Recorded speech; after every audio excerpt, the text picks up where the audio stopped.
Saudações, senhoras e senhores, aqui é Diogo Rafael Moreira do site controversiacatólica.com. Pareceu-me bom fazer um vídeo introdutório às heresias do Vaticano II, mostrando primeiro, de uma forma geral, qual é o problema do Vaticano II e depois indo para alguns particulares, alguns pormenores, ou melhor, classificando, mostrando quais são as principais heresias do Vaticano II. Esse é um material que estava em falta e me parece muito importante realmente trazê-lo, justamente para que os novos, que vão chegando através dos conteúdos do site, da página do Facebook, do canal do YouTube, possam ter à mão já um conteúdo simples que possa trazer já toda a problemática do Vaticano II e do modernismo. Me pareceu bom também unir a este pequeno vídeo também um artigo escrito ainda neste ano, meados deste ano, por Monsenhor Sambor. Monsenhor Sambor, então, nesse artigo ele explica toda a questão. E para contextualizar um pouco o artigo e também já começar o vídeo, digo que o artigo ele se inspira numa colocação muito infeliz feita por Monsenhor Feli, que é um tradicionalista muito conhecido, dos meios tradicionais, a cabeça, o chefe, até muito tempo atrás, durante 24 anos, foi o chefe da Fraternidade de São Pio X, e que fez uma afirmação, numa entrevista muito chocante, onde ele diz assim, abre aspas, nunca dissemos que o concílio, falando do Vaticano II, obviamente, ensina diretamente heresias, mas sim tirou o muro de proteção do erro e assim permitiu que o erro se manifestasse. Então aqui, Monsenhor Feli tira a culpa do Vaticano II e diz que na verdade é porque ele tirou o muro de proteção, ou seja, afrouxou as coisas e aí então tornou vulnerável a doutrina a erros, susceptível de erros. E na verdade, isso não procede. E nós vamos mostrar nesse vídeo por quê. No artigo você vai encontrar um aprofundamento que eu direi aqui, que ainda é uma simplificação do artigo. Então, para aprofundar já alguma coisa, veja o artigo e para ter mais informação, então acesse o nosso site, controversiacatólica.com, e fale conosco se houver mais alguma indagação sobre as matérias. Muito bem, então, poderíamos dizer, o Monsenhor Feli, que o Vaticano II é simplesmente expôs a Igreja ao erro e, portanto, não é realmente herético? Podemos dizer isso? Não, nós não podemos dizer isso, porque ele realmente contém heresias. E isso é o que diz Monsenhor Sambor, e nós agora, com ele, vamos seguir e expor as principais heresias do Vaticano II. Mas, antes de uma exposição, ponto por ponto, eu gostaria de trazer uma ideia geral do Vaticano II. E nada melhor do que trazer uma frase que é muito explicativa e que é oriunda de um dos corifeus, de um dos chefes da religião conciliar, um dos príncipes da religião conciliar, que é o cardeal Suenens, que esteve no Vaticano II, foi uma peça-chave na introdução do modernismo no concílio, e foi ele quem disse que o Vaticano II, olha o conceito, o Vaticano II é 1789 dentro da Igreja. Vaticano II é 1789 dentro da Igreja. O que aconteceu em 1789? Em 1789 aconteceu a Revolução Francesa. A Revolução Francesa pôs fim ao antigo regime e estabeleceu um governo revolucionário no seu lugar. Destruiu a monarquia tradicional em França, destruiu, na verdade, a ordem tradicional, porque a Igreja também tinha um papel, embora distinta também, era parte do sistema antigo, cuidava da educação, da formação religiosa, instrução e tudo mais, foi excluída disso através da Revolução. E assim, nesta comparação, nós temos já um entendimento do caráter revolucionário subversivo, herético do Vaticano II. E mais, nós podemos identificar as três heresias do Vaticano II e a alma dessas heresias, por assim dizer, neste conceito.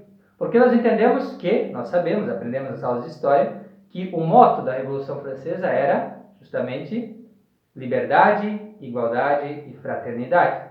Liberdade, igualdade e fraternidade. E nós temos justamente essas heresias no Vaticano II. A liberdade é a doutrina sobre a liberdade religiosa. A igualdade, ela é o conceito de colegialidade, que nivela o Papa aos bispos. E a fraternidade é o ecumenismo. O ecumenismo que também se converte em diálogo interreligioso, ou seja, você ter contato, rezar com pagãos, rezar com heresiarcas, considerá-los como se fossem realmente chefes de verdadeiras igrejas, o que é anatematizado em Trento, que diz que devemos tratá-los como ladrões e salteadores, né? Mas não é assim, porque agora é a Revolução Francesa na igreja. É a revolução, é a subversão. E qual que é a alma desta revolução? É um conceito distorcido da própria igreja, uma corrupção do conceito tradicional de igreja, o que nós já tratamos, graças a Deus, no vídeo sobre a nova eclesiologia do Vaticano II. Então, o que anima toda esta corrupção moral e doutrinal vem justamente desse conceito falso da própria igreja que agora não entende, esta igreja conciliar já não se vê como a igreja. Se vê diferente, tem um outro conceito de si. Conceito novo, conceito herético. Muito bem, então isto já é uma forma simples de você lembrar dos principais problemas do Vaticano II. Tá? Então, liberdade, a liberdade religiosa, patente heresia contra o reinado social do nosso Senhor Jesus Cristo, laicismo, igualdade, a colegialidade, nivelar o sumo pontífice aos bispos como se fossem cabeça suprema, todos juntinhos ali, cabeça suprema da igreja. E fraternidade, ou seja, essa falsa caridade, esse falso ecumenismo do Vaticano II.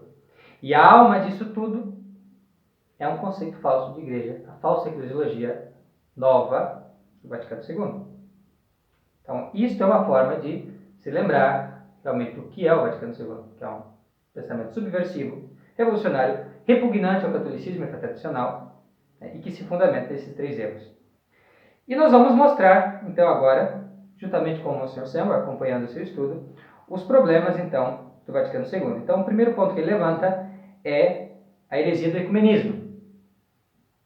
O documento Unitatis Redintegratio, o documento do Vaticano II justamente sobre o ecumenismo, ele contém uma heresia evidente contra o dogma católico que ensina que fora da igreja não há salvação. O concílio declara, abre aspas, por isso as igrejas e comunidades separadas, embora creiamos que tenham defeitos, de forma alguma estão despojadas de sentido e de significação no mistério da salvação, pois o Espírito de Cristo não recusa servir-se delas como de meios de salvação, cuja virtude deriva da própria plenitude de graça e verdade confiada à Igreja Católica. Fecha aspas, Unitatis Redintegratio, número 3. A Igreja Católica ensina como dogma. Foi chamado por Pio IX de o mais conhecido dogma católico, que fora da Igreja não há salvação. O concílio declara a exata contraditória desse dogma católico, isto é, que há salvação fora da Igreja Católica, que estas religiões não católicas podem oferecer a salvação a seus adeptos e, de fato, têm meios para salvar-se. Isso é heresia. Isso é, de fato, heresia, porque só há um meio de salvação, que é a Igreja Católica. E mesmo que tenha havido, vamos dizer, alguém que se salve fora da Igreja Católica, isto não é seguro. Você não pode ter outras religiões como meio de salvação. Meio seguro. Ninguém pode estar certo de salvação fora da Igreja Católica. E se você se salva fora da Igreja Católica, nós veremos isso um pouco mais a fundo, talvez em um outro vídeo, é porque você está unido à alma da Igreja Católica. Mas somente nisso, as seitas, de uma forma geral, são meios de perdição. Enquanto tais, as seitas são meios de perdição. Por isso que nós vemos na Sagrada Escritura falar para se apartar dos hereges, se fala na Sagrada Escritura que devemos provar os espíritos, que devemos cuidar com as ovelhas que vêm, com os lobos que vêm em pele de ovelha, né? E se fala tantas outras coisas, justamente dizendo que esses aí que anunciam outra doutrina são falsos mestres e que atraem as pessoas para a ruína. Então, esta é a doutrina sobre estas seitas. O que elas são? são meios de perdição eterna. É gravíssimo. E você considere que há muitas coisas boas, sim, nessas igrejas que podem ter sobrado da sua rebelião contra a verdadeira Igreja Católica. Sim, pode haver, mas isto misturado com a cisânia da heresia, do erro, pode, se seguido, tal e qual se a pessoa não segue a lei natural, mas segue estas falsas doutrinas, ela pode perder-se. Por exemplo, vamos citar um caso, é bem conhecido, Lutero ensinava que a contrição é uma coisa má. É uma coisa má você ter um ato de contrição. Então imagine uma pessoa da igreja luterana, que já não tem o sacramento da confissão, auricular, válido e tudo mais, não tem isso, tem apenas este meio, que é a contrição perfeita, a caridade sobrenatural para com Deus, e vê nisso um mal, e não tem esta contrição. Ela vai perder-se, ela vai danar-se, e vai danar-se precisamente por causa dessa falsa doutrina luterana. Porque esta igreja luterana, enquanto tal, ela é um meio para danar as pessoas. E se salva por acidente. Não é empregada por Cristo como meio. O meio que Cristo definiu é a sua sociedade sobrenatural, a Igreja Católica, não é outro. Então aí você vê o problema do Vaticano II, e você vê que esse problema existe, porque você vê que ele já não vê necessidade de converter as pessoas ao catolicismo. Ninguém mais faz isso.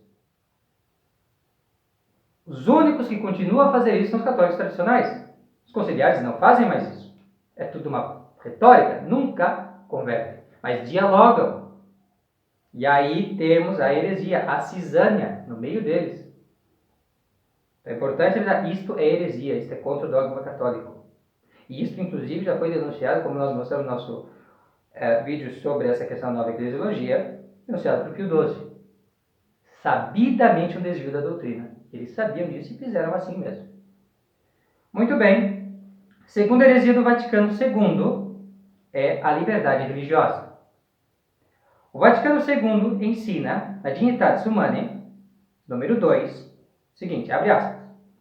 Este Concílio Vaticano declara que a pessoa humana tem direito à liberdade religiosa. Esta liberdade consiste no seguinte: todos os homens devem estar livres de coação, quer por parte dos indivíduos, quer por grupos sociais ou qualquer autoridade humana.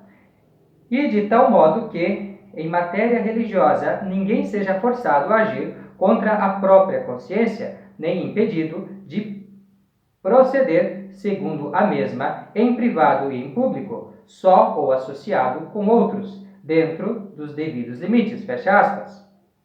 E aqui comenta Monsignor Sembro, alguns tentam defender o concílio, dizendo que a única coisa que ele significa é que ninguém deveria ser obrigado a converter-se ao catolicismo por meio da espada. A Igreja sempre ensinou que a conversão não deve ter lugar dessa maneira e condenou qualquer intento de fazê-lo. No entanto, que esta não é a intenção do concílio pode comprovar-se nos parágrafos que seguem no mencionado anteriormente. Preste atenção, porque esta é a tese de que, na verdade, está combatendo a coação, é a tese do Padre Paulo Ricardo, que ele exige com todas as letras e que nós já, graças a Deus, aqui no nosso Controvérsia Católica, já denunciamos como um ato de desonestidade, porque ele dá um significado à Constituição, a essa declaração do Vaticano II, que ele não tem.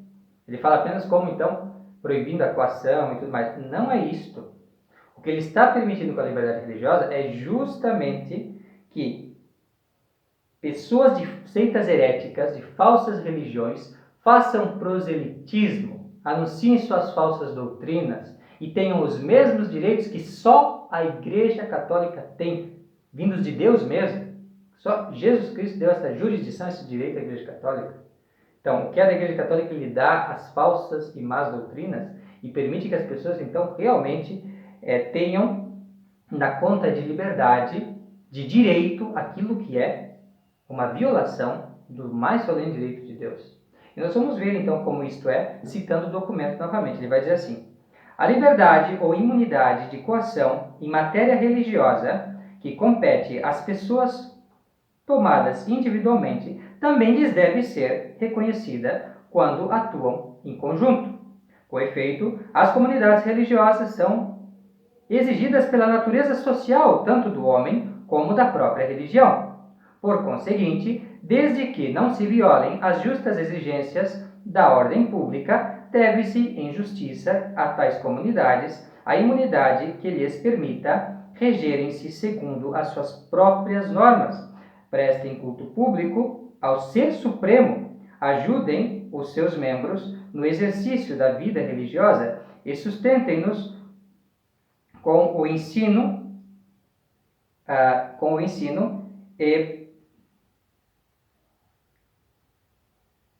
e sustentarem-nos com o ensino e promoverem, enfim, instituições em que os membros cooperem na orientação da própria vida segundo os seus princípios religiosos. Também compete às comunidades religiosas o direito de não serem impedidas por meios legais ou pela ação administrativa do poder civil de escolher, formar, nomear e transferir os próprios ministros, de comunicar com as autoridades e comunidades religiosas de outras partes da terra, de construir edifícios religiosos e de adquirir e usar os bens convenientes. Os grupos religiosos têm ainda o direito de não serem impedidos de ensinar e testemunhar publicamente, por palavra e por escrito, a sua fé.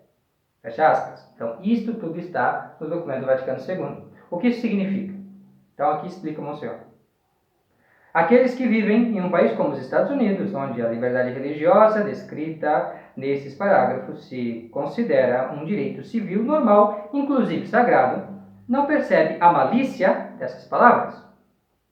Se substituirmos religião por aborto, o ponto poderia tornar-se mais evidente. Abre aspas. Este Concílio Vaticano declara que a pessoa humana tem direito ao aborto. As clínicas de aborto são exigidas pela natureza social tanto do homem como do próprio aborto. Desde que não se violem as justas exigências da ordem pública, deve-se, em justiça a tais clínicas de aborto, a imunidade que lhes permite regerem-se segundo as suas próprias normas, realizar abortos em público, ajudarem os seus membros na prática do aborto e sustentarem-nos com o ensino e promoverem, enfim, instituições em que os membros cooperem na orientação da própria vida segundo os seus princípios abortivos. Fecha aspas. Preciso continuar? Você já entendeu do que se trata? Deve-se assinalar que, por odioso que seja um crime como o aborto, a profissão de uma religião falsa é muito mais odiosa aos olhos de Deus, sendo diretamente contrária a seus direitos solenes.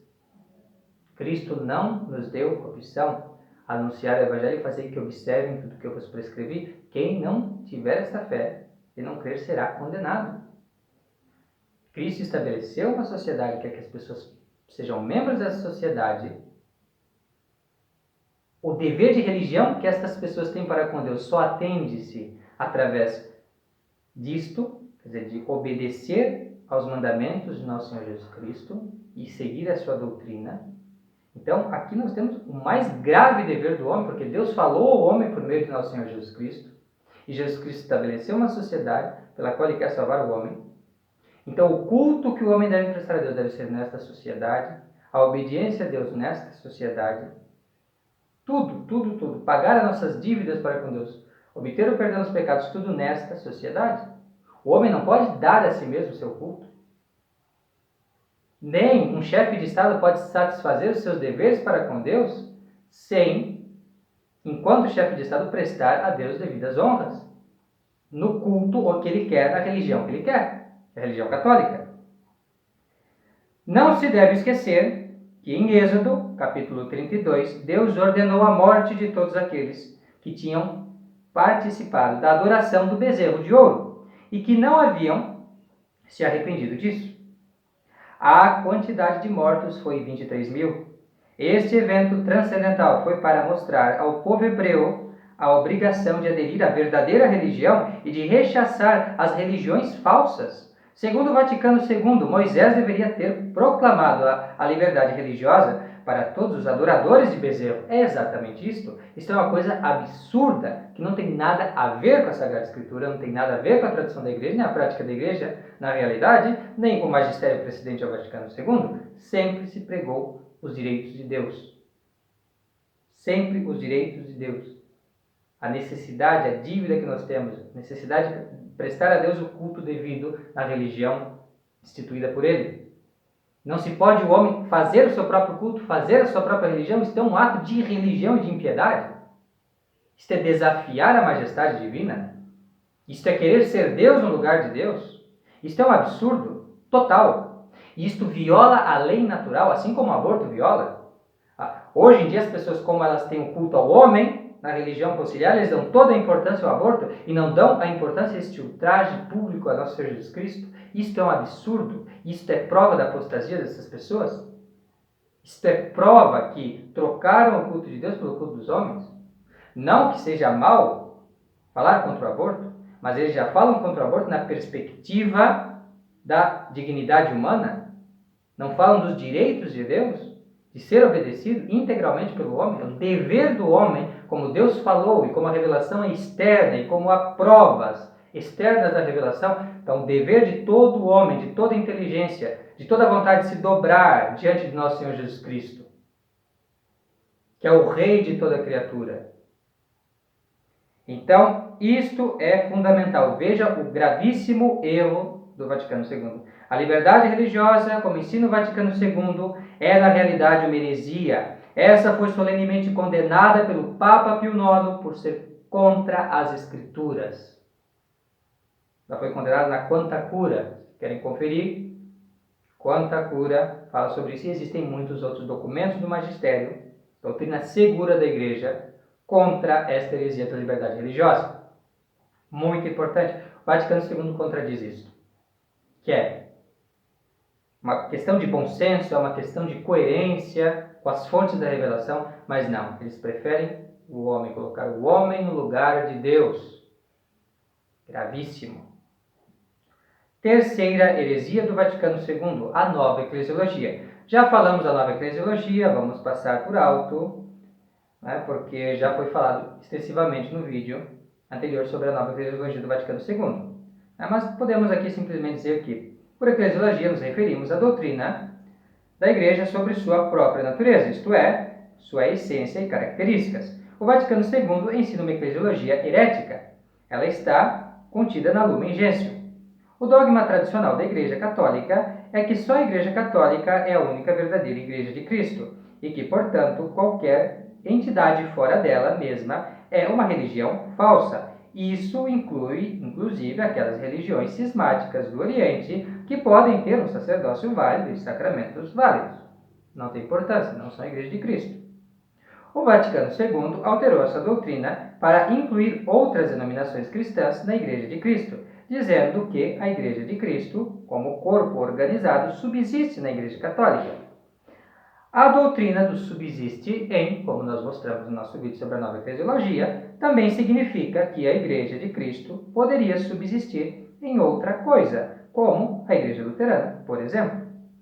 Embora essa doutrina seja estupenda para a heresia do ecumenismo e da liberdade religiosa, ela destrói as doutrinas da Igreja de que a Igreja Católica é exclusivamente a Igreja de Cristo e vice-versa. A Igreja de Cristo e a Igreja Católica são uma e a mesma coisa, e assim é com o caráter exclusivo, o que significa que nenhuma outra organização cristã, entre aspas, pode chamar-se de qualquer modo de Igreja de Cristo. O único nome apropriado para elas é seita herética ou cismática. É o nome apropriado? Claro que nós podemos, coloquialmente, falar, impropriamente, chamadas de igrejas e tudo mais, até por uma facilidade de linguagem. No sentido lato, não no sentido próprio, pode-se entender assim na linguagem corrente. Ok, mas no sentido técnico, eles são seitas heréticas ou cismáticas.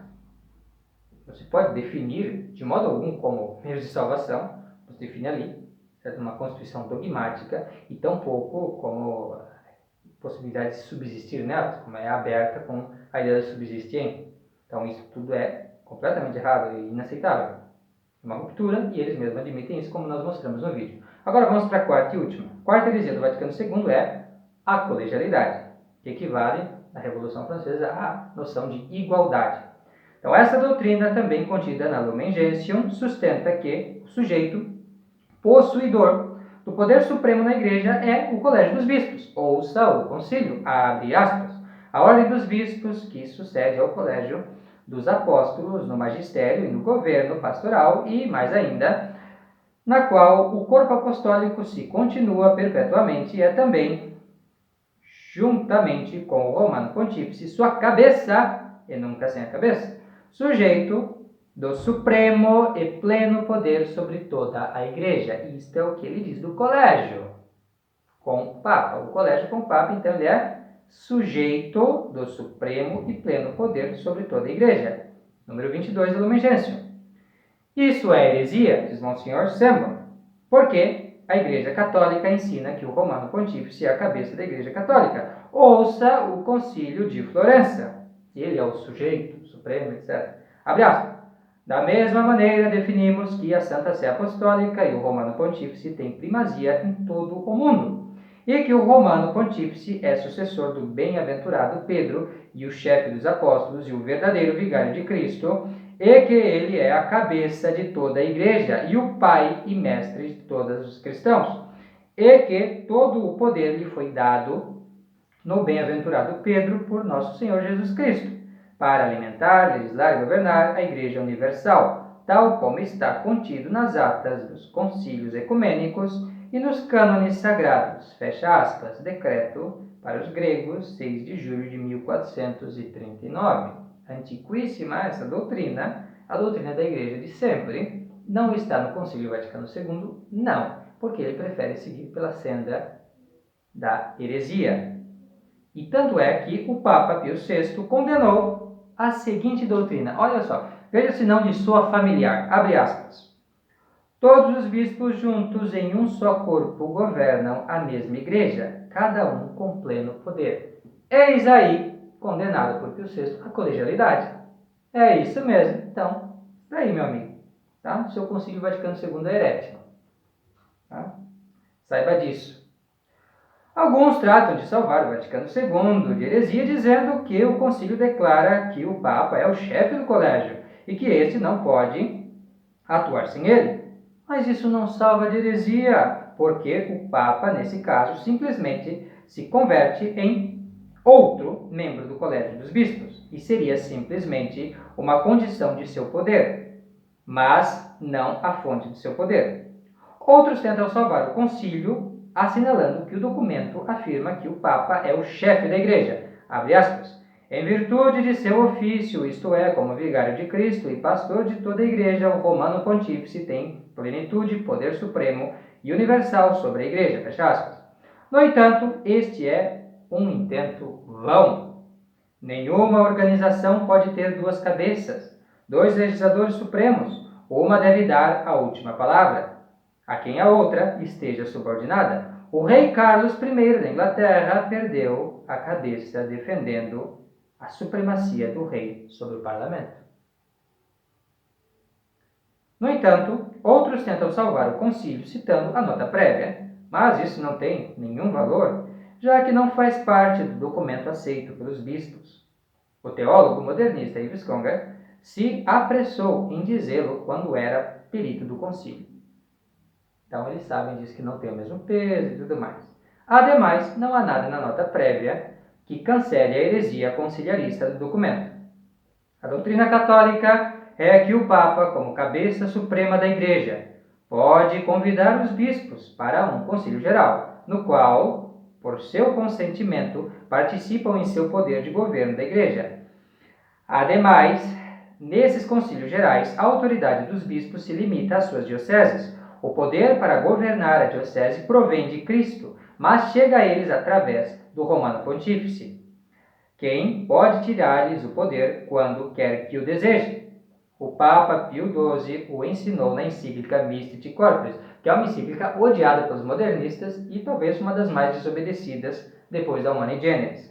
Então diz assim, abre aspas, ainda que nisto mesmo, quer dizer, no exercício do ofício episcopal, não sejam plenamente independentes, mas estão sujeitos à autoridade do Romano Pontífice, de quem receberam imediatamente o poder ordinário de jurisdição que possuem. Fecha aspas, número 41 da Lite Corporis. Então aqui nós temos uma breve exposição dos problemas do Vaticano II. Nós falamos então das 4 principais heresias. Nós falamos do ecumenismo, que equivale à máxima revolucionária da fraternidade, com as falsas religiões, tanto as seitas heréticas e cismáticas, quanto os infiéis, pagãos de toda espécie. Nós vimos também a liberdade religiosa, equivalente ao moto revolucionário da liberdade, libertar-se de Deus, libertar-se dos nossos deveres sagrados para com Deus. Então é isso que ensina a doutrina herética da liberdade religiosa. Vimos também a nova eclesiologia do Vaticano II, que ensina que agora a Igreja de Cristo apenas subsiste na Igreja Católica, uma doutrina então, que nega a exclusividade da Igreja Católica, e agora as outras seitas, na verdade as seitas heréticas cismáticas são, de certa forma, a Igreja de Cristo, portanto temos aí uma aberta heresia contra um dogma católico.